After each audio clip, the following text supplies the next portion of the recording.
dogs are looked after by, every day we have a track vet here that makes sure the dogs are in good shape, and the state has a vet that comes in and checks to make sure the dogs are all right.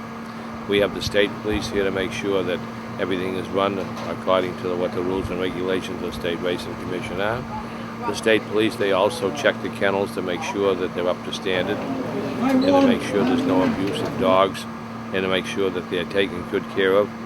And I can say this, in 40 years, I've never had one complaint from the MSPCA, that's the Massachusetts Society of Prevention of Cruelty to Animals. In 40 years I've been here, I've never had even a phone call from them, which speaks pretty high of the operation. As a matter of fact, we've been very, very careful to make sure that anybody that's registered or licensed to train dogs has a good, clean background, and also the people that take care of the dogs, the people, it's their life hobby, and most of them don't do it because they're for the money. They do it because of the love of their dogs. All the dogs are looked after. They're turned out several times a day. They're in an air-conditioned building in the summertime, and they're in a well-heated building in the fall or the wintertime. So we make that's a top priority.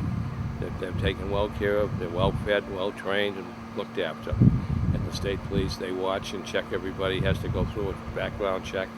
If they've had any drug past, any problems with drugs or anything in the past, they're just not allowed to be hired. Along with having state employees, the state has 2 judges to determine who the winners are. In the race, there's 3 judges. One is from the track, and the other 2 are from the state.